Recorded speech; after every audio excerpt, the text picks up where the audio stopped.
Hi guys, so today I want to talk to you about a very important topic. But before I do that, I'd like to introduce myself. My name is Z Wardle and I am from South Africa. Okay, so I want to talk about taking charge or being in control of your life.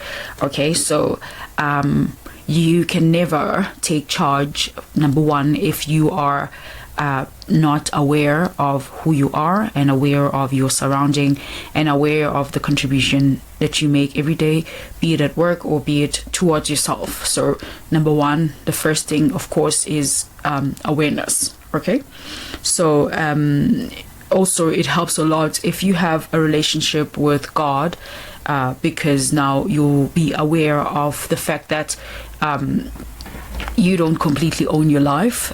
God does, and you'll be aware of the fact that God is in charge and He is in control. He decides how long we get to live in this earth. He gives us all these beautiful things, and without His consent, actually, then it's over for us. Okay, so number one, acknowledge God, and number two, be aware of your presence, be aware of your surrounding. I can ask you a simple question. When was the last time you noticed the sun? When was the last time you noticed or felt the heat of the sun, touch your skin? Okay, or when was the last time you felt it on your skin? When was the last time you were aware of the wind and how it blows and the oxygen that you inhale? And if you don't really have answers to that, there's a high chance that you are not aware and you are not living presently in the moment. Okay. Number three, I'd like us to be aware of time. Okay, what time actually means. So each day we are given 24 hours. Okay, each day we are given 24 hours, and with the 24 hours we get to decide what we do with the time. Okay, so we have things like jobs, we have school, or we have errands that we need to run. Okay, so I want you to be aware of how much time you give towards self-care, how much time do you give yourself for self-care. Okay, self-care could mean anything really.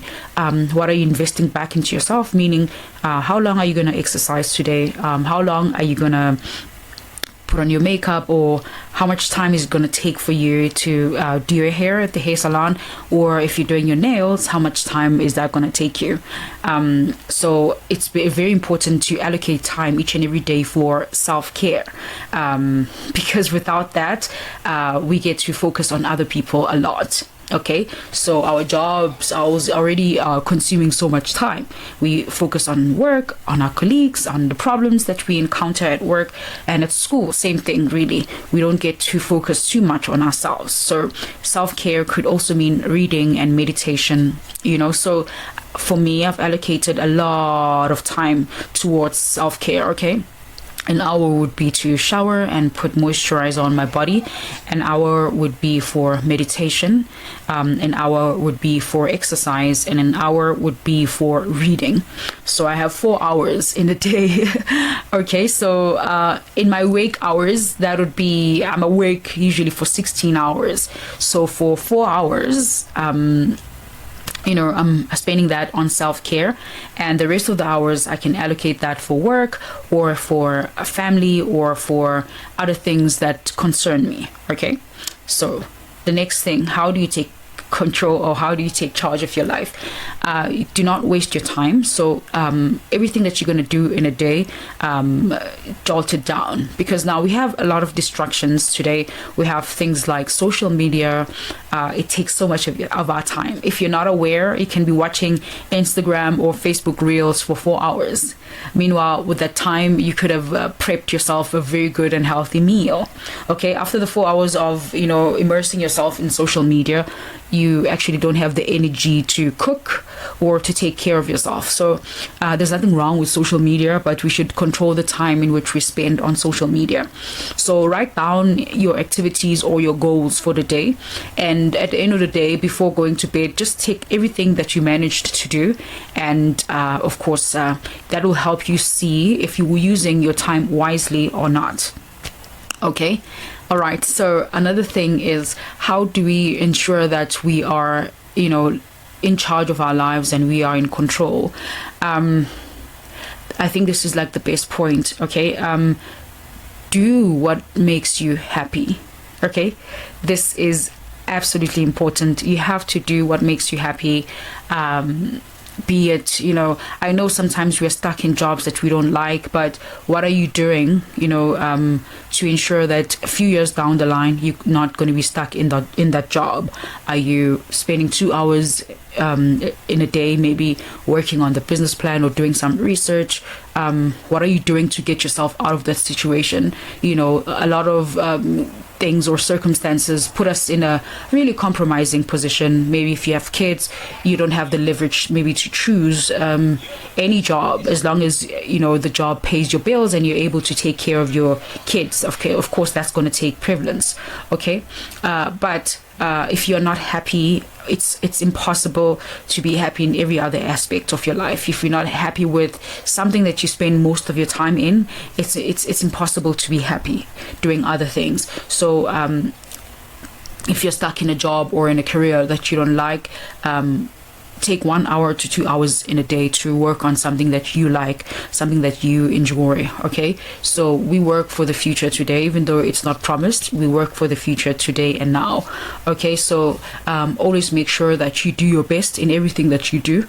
Okay, because that also gives you some bit of satisfaction and it just makes you so proud of yourself. Okay, another thing is you should always forgive yourself for the decisions you've made in the past, the things that you've done in the past, because sometimes those things could actually control us and we'd find ourselves in a position where we are no longer in charge, and that steals our joy. So the first thing would be for you to forgive yourself and forgive any other person that has wronged you in your life. Okay, forgiveness is key. Okay, and forgiveness is love. Okay, coming to my next point, you have to love everything about you. Let's say you're still working on your body and you're still trying to lose weight, but you still have to love this body that you're in. Okay, even if you are doing some work, even if there's parts that you don't like that much, but you still have to love this body. That kind of helps us to take control and change the things that we don't like. Okay, but if we dwell in the I hate it emotion, then most of the time we are, absorbed by the depression, and we cannot think clearly and we cannot make good decisions. Okay. All right, thank you so much for watching this video. My name is Z Wardle, and if you think those points are helpful and if you're going to try some of the things that we talked about today, make sure you try them and leave your comments on the comment section. Okay, I am all about self-development and self-improvement. Okay, that's what I'm about. Okay, that's just me. And if you love such topics, then go ahead and subscribe to this channel. Okay, and thank you so much for being here. Like, share and subscribe. I will see you next time. Goodbye for now. Oh, you guys can also follow me on Instagram or Facebook. It's at Z Wardle. I forgot that. All right, good. Bye bye.